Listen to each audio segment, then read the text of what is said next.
All right, guys. Well, I think that we've reached the point of no return here in the Baseball Stars save. And the reason why I say that is because I've reached the point here where I'm thinking about this project all the time, including when I should be doing other things. That lets you know that I think that we're starting to hit the maximum addicted point. We're probably just about there. So if you are new to the project, I'm probably going to say this almost every video, but we're slowly turning this team. I can't remember what the name of this team is. Anyway, we're turning it into the Peanuts team. Our most recent success was getting Violet's defense up to 10 after a very, very fortuitous increase in her value and stuff like that when we last purchased points to add. I'm guessing next we'll probably try to get her running up a little bit. We're going to do a little bit of lineup changing here. This time it's not based on something you told me. It's just based on me sort of looking around and thinking about what to do. So she's going to play in left field. However, I will note that her running of 1 is probably not going to help out very much. So we're going to try this here for this game. If it doesn't work that well, then we'll do something else. And we'll sort of take it from there. This time around, once we have a little bit more money, I'm trying to decide exactly what we're going to do. We're probably going to start focusing in on some of these 20,000 players. We might also just sort of like dump a little bit more money at Frida. Frida might wind up playing center field for us. So I'm worried about her defense and her speed. Maybe we need to wait a little bit, but I don't know. We'll see what happens. We'll see what kind of luck we have. Maybe we sort of focus our money on her this time around. I haven't really decided yet. The other thing people have asked about is, why don't you increase the prestige for like these other pitchers? We could do it, and it's actually pretty cheap to do, as you can see for most of these guys. The reason why I don't want to do that is because I don't want to spend a penny on anybody who's not going to be here long term. So that's sort of the approach that we have here to managing the team. Oh, we're doing better than I thought. We're 14-4. I thought for some reason this morning when I was coming out of the gym and I was thinking about this, like I said, I've been thinking about this game a lot. For some reason this morning I thought that we weren't doing quite that well. So let's see, we want to change our batting order here, and I have this written down in my notes. So we're going to try to have Franklin hit number 2, Pigpen 3, Linus 4, Violet then is going to go into the number 5 hole, although probably, I can't remember what Linus's numbers are. We might actually need to reverse those two. I can't remember. We'll find out in a second here. When it looks really bad, we'll figure out. Lucy at second, Sally at short, and then Shermie the catcher, and then Charlie Brown the pitcher. So we're almost to the point where we have nothing but our players. That's going to happen when we finally win another game and get ourselves up to a much higher point and stuff like that. So we'll go through this slowly. What was that, 18 games played so far against the SNK Crushers, so our season calls for 25. We will play through all 25, just so you know, so it's going to be another week of playing against this team. And my guess is that afterwards, I'll just go straight for it and start adding in, make a big season with a bunch of other teams, and we can watch, parts of the computer playing against itself or whatever you want to do. Somebody had a recommendation for that. I'll be honest with you, I haven't really done a serious project with this game since I was probably, I don't know, 13 or something like that. So it's been quite some time. So I can't remember exactly what happens in the, man, we're getting crushed here today.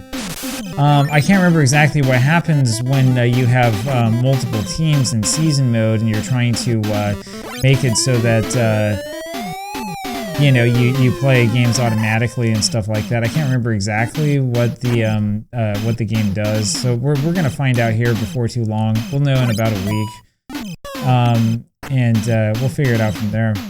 I don't think that we're going to watch every single one of the computer's games against itself, but you never know. Maybe we should do that, right?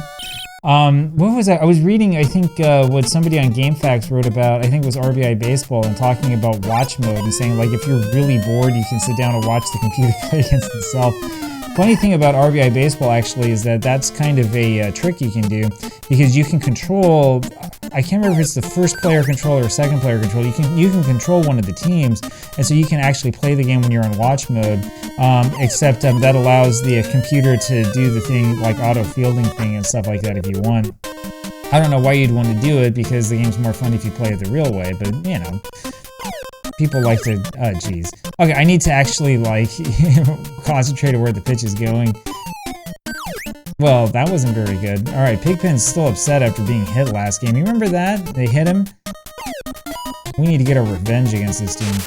It's ridiculous. You can't hit our star player. I guess he's our star player for now. I mean, we'll see. Violet should be a pretty big star player too, though. Once, oh, how was that a strike? It's way off the plate. Once we really give Violet some at-bats and plate appearances and stuff, I think she'll come through as a major star.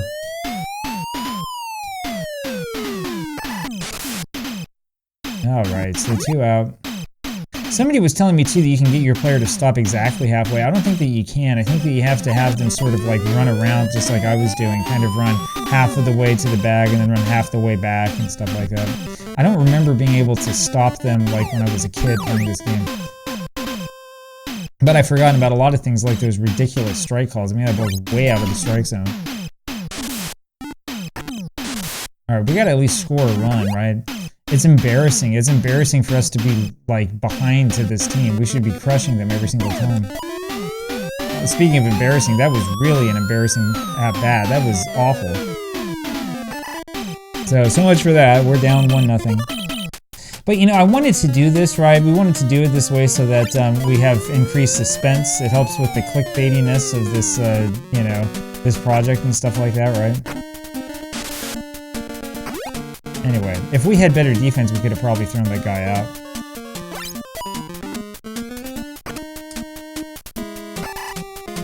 In fact, if we had better defense, it would have been a double play, but it's alright, we'll get there eventually.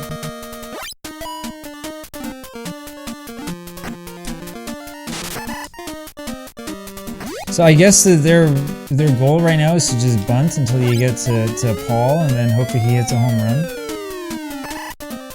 Anyway, it's all good. Here we go to the bottom of the second.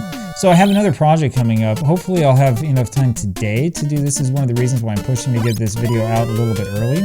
But we're going to do a pretty big look into the 1919 baseball season. We're going to do some simulating and stuff like that. So lots of good stuff coming along.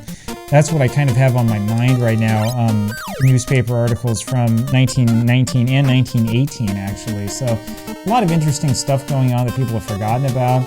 For example, the 1918 season was just totally bizarre because it was in June that Secretary, what's his name, Baker, came out with the fight or work order, work or fight, I'm sorry, and he ruled not long afterwards that baseball was not legitimate work, and which is different, as you know, from what happened in World War II, because there was that ruling, like, you know, everybody kind of knew that, you know, 1918 season wasn't really going to last that long, and there was like a test case and stuff like that.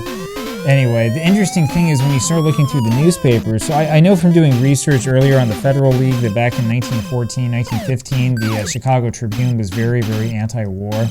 There was a lot of talk about, you know, the crazy people in Europe and what are they doing and all this stuff. You get to 1918, and all of that is gone, and instead it's replaced with sort of very, very, you know, aggressive, hawkish, you know, newspaper reporting about the war. Pretty interesting stuff, and stuff that I didn't really know. Well, I tell you, this Shot Show guy really has me fooled this morning. He's been pitching the ball exactly where I can't get it, and we just can't seem to string together base hits. So 1-0, we are still behind. This is one of those really frustrating type games. Alright, well, it's alright. We're still good enough so that they won't get more than like a single off of us from time to time, but and there's the double play. See, we're actually doing pretty good. We have some good things going for us defensively. It's not that bad. Beautiful play. Who's that in center field again? I can't remember. Well, I have it open right here. That's center field 1. That's actually the player we're trying to get rid of. So there you have it. Somebody was telling me, hey, don't just get rid of these guys, right? They have some trade value. They do, but I feel like it's kind of cheating if I build like another team and just trade with that team, right? But come on, you got to call one of those a ball. It's way off the plate. Then he's throwing that weird, you know, I don't know, spitball or whatever that is that kind of tails away. Of course it's a spitball, right? I mean, if they're getting my guys out, they must be cheating. It's the only possible way it can happen.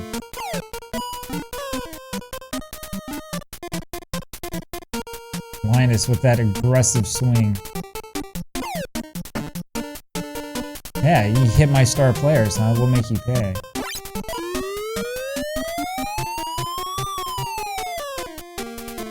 Yeah, I like Violet all of a sudden. I think that she's going to be a great hitter for us.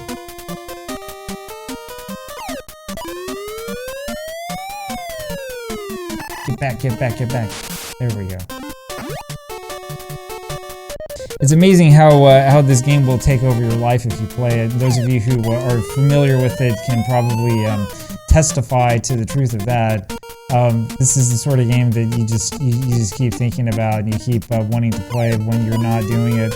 It's really why this is probably, in my opinion, the best baseball game on the NES, despite its flaws. So one of these days, eventually I'm going to finish up with all of the at least NES baseball games that I haven't covered yet.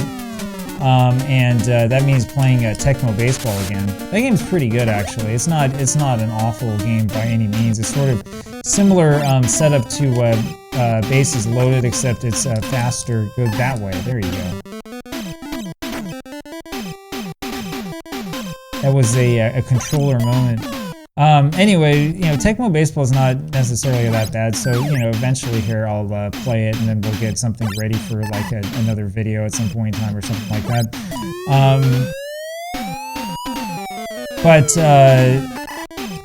In terms of, like, the really great baseball games, I've been thinking for a while about doing a video that, you know, kind of goes through and at least gives you my listings of, you know, the great NES baseball games. I would actually consider this game to be number one, despite the fact that I'm kind of sucking at it today. I think that there's a really, really good argument you can make for 5 different games being the best on the NES. I think you've got this game, and you've got Little League World Series. I think that those two are excellent games, both basically from the same game engine. And then you've got, of course, Baseball Simulator 1000, which is crazy fun to play. That was probably a mistake. I probably should have just stayed at first. And then you've got Dusty Diamond's All-Star Softball, and you've got Bad News Baseball. This is the thing, they keep calling that a strike, man. This should be a ball. I don't know what's up with this umpire today, but it's got to be his fault. It can't be that I'm having a hard time playing the game today for whatever reason, right? It's got to be the umpire. We probably need to take him out. Alright, we'll have this guy hit.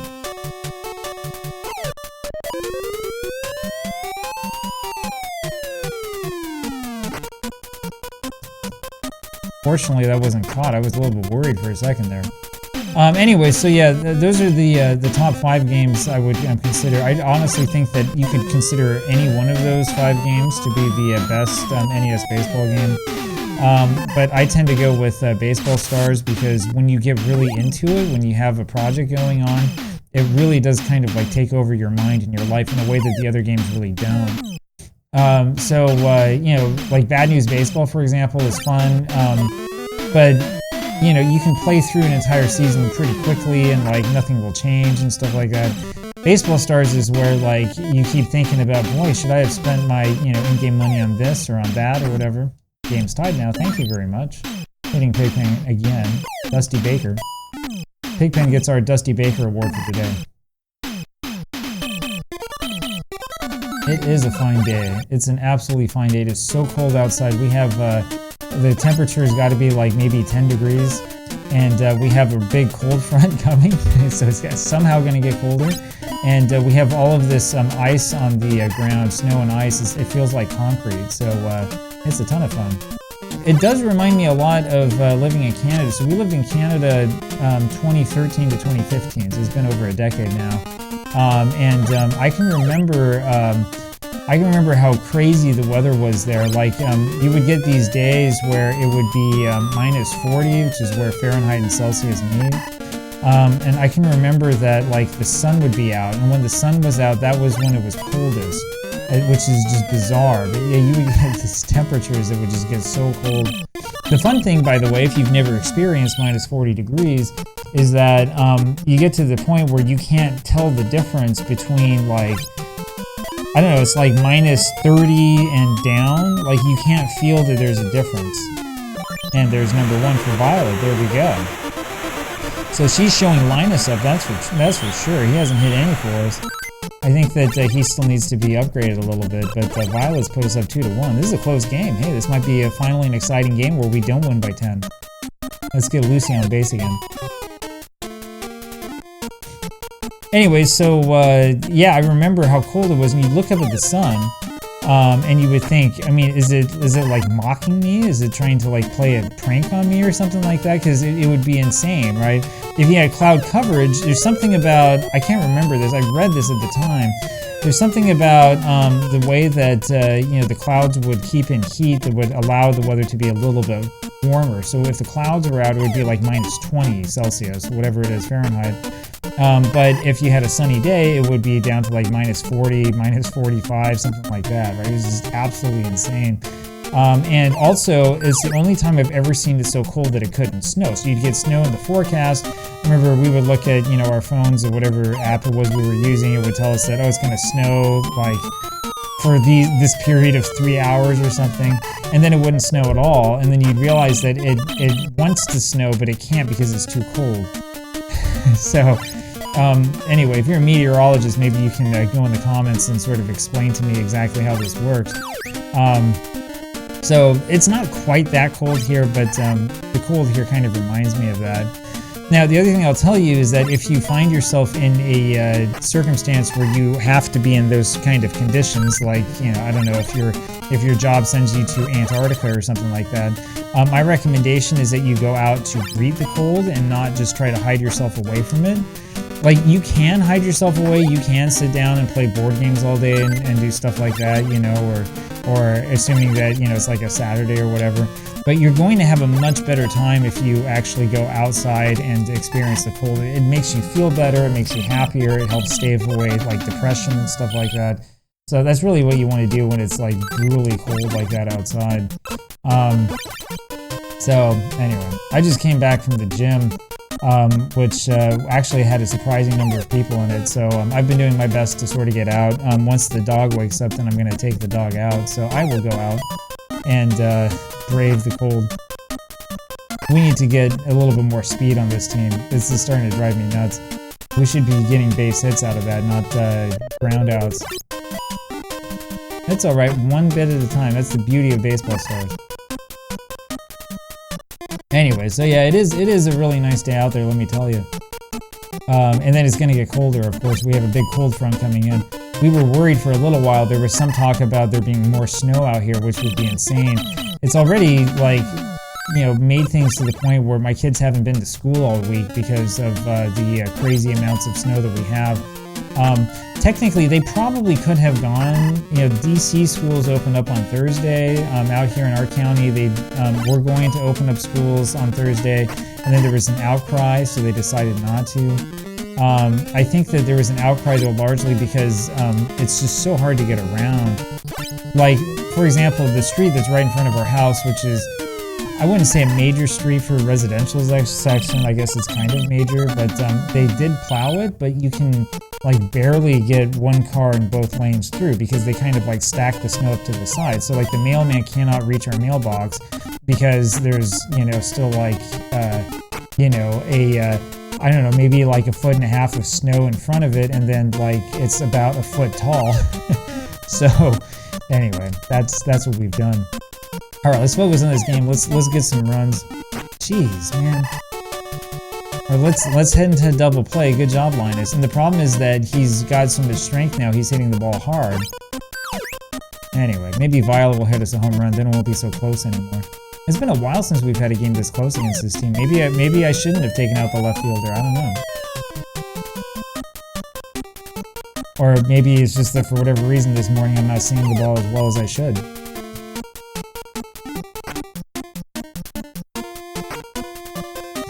All right, good times, good times.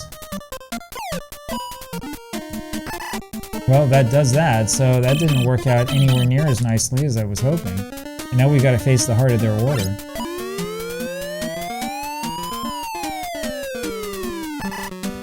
I'm still surprised that SNK never thought of making like a real follow-up to this game. I mean, you do have Baseball Stars 2, shoot.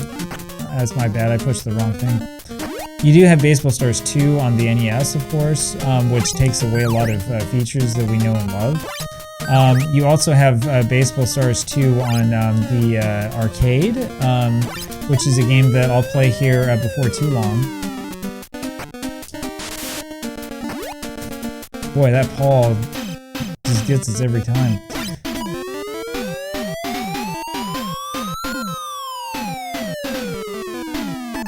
The arcade version of Baseball Stars 2 is a lot like... I should have thrown behind him, it's alright. It's a lot like Ken Griffey Jr. Presents Major League Baseball. In fact, I'm pretty sure that Ken Griffey Jr. Presents Major League Baseball, like, deliberately lifted a lot of things from Baseball Stars 2 in the arcade. Like, we have to sit down and play it. I'd have to sort of show some of this stuff to you, but there are certain things about the animations and the way the players react and stuff that it's basically the same. Very, very similar, so it's a pretty influential game. But the problem, of course, with Baseball Stars 2 is that you can't do any customization with the arcade game, that is. Baseball Stars 2 on the NES does let you do customization to an extent, but you can't, like, name your players, and so it's just not as much fun, right? It's not as cool to have, like, a player that's called, like, Rookie 1 or something like that, you know? I mean, it's just not right. They should not have taken that away. Baseball Stars on the 2 on the NES also has a weird thing where you bunt when you don't mean to. So in theory, you're supposed to be able to hit the ball down by pushing swing and down. But in Baseball Stars 2, pushing swing and down also causes you to bunt. Like, I don't know. It's just weird. It's weird how they programmed that game. It feels like they, gave us like the B team, right? And you gotta wonder, what happened to the A team? What happened to the team that programmed this one, right? Anyway, that Baseball Stars 2, the NES version, never came out in Japan, whereas this game was Japan first, and I think that's part of the reason why. I think that legitimately, like, the whatever US branch of SNK, I can't remember what it was called, but that company, I think, was not skilled enough to make a competitive Baseball Stars game.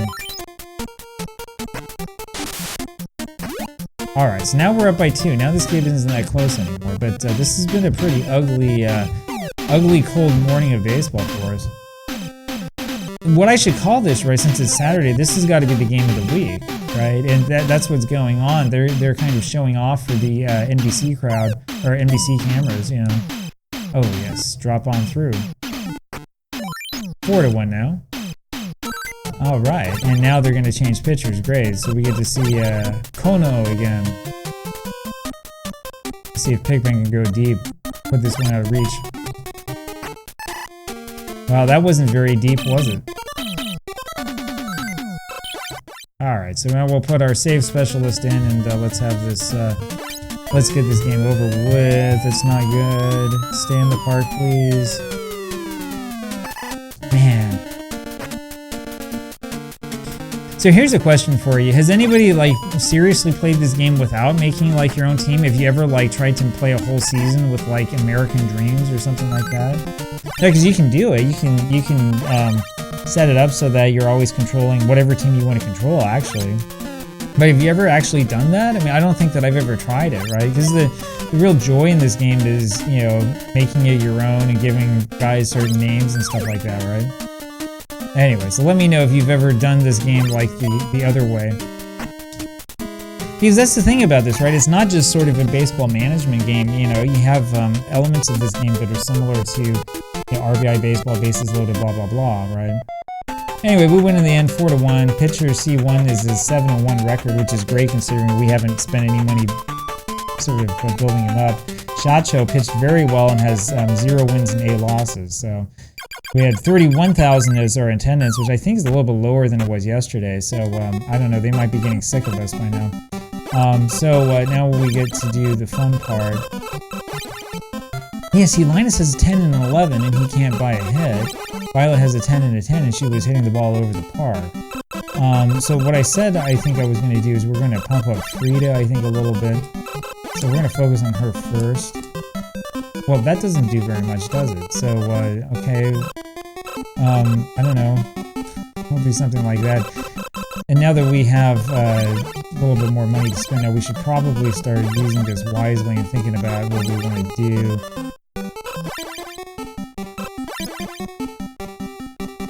So since Franklin, I have him hitting number 2, we probably do want to improve him a little bit.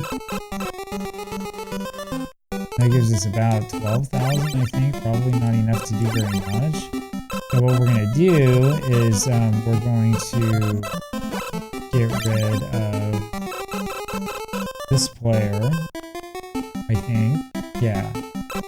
Either that or one of the bad A, B, or C. Let's go take a look here first and see.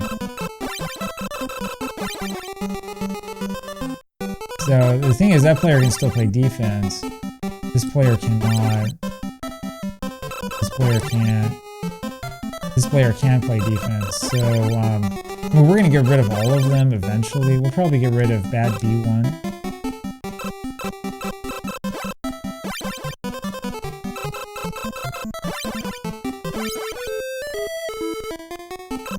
Now we can hire another player.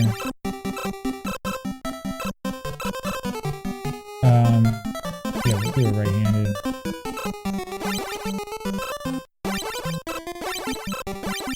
There we go, but we can't afford that.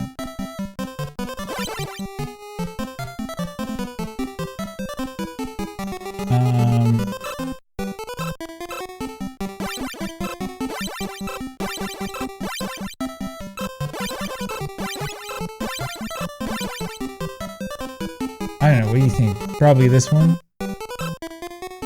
Alright, let's go over this one. Yeah, I'm gonna dump in a little bit with prestige.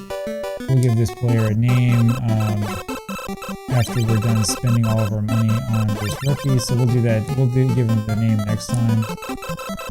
I'm just gonna dump a whole bunch into prestige for the time being because this guy's not gonna start yet. But we'll see who he turns into. So that'll give us another project to work on. And then yeah, I mean, I think pretty much what we're gonna do is we're gonna kind of start going through the list and just spending like 20,000. We'll start with probably Franklin is who we just did, right? So we'll go over to Shermy next, and we'll spend another 20,000. Probably increase like, I don't know, like his defense or something. He's the catcher, right? So give him a little bit more defense. You know, we're probably going to have him hit 8th in the long run. Eventually Lucy, right? I can't remember. You guys have to remind me again if it's hitting or batting. That helps you with, like, you know, making contact with the ball. But we want her to be eventually the number 1 hitter, the leadoff hitter. So we'll spend some money on her. Everybody who's higher will wait a little bit for. And this guy will sort of like slowly pump up. Again, we're going to do the prestige first. And then we'll see what we can do for that person, and we'll see who he turns into. Yeah, we'll just kind of go through this like a little by little, and we'll see what kind of personalities these players take on as we improve. Anyway, that's the temporary plan. And we'll go ahead and end that there. So it was a close game. It was definitely a closer game than we wanted it to be. And again, I'm not sure if that's because we got rid of left field 1, or if that's because it's kind of early in the morning and I am not in Baseball Stars mood, or exactly what's going on. But one way or another, we were able to get through it. So there you have it. Hope you enjoyed that. I'll talk with you again tomorrow. Bye-bye.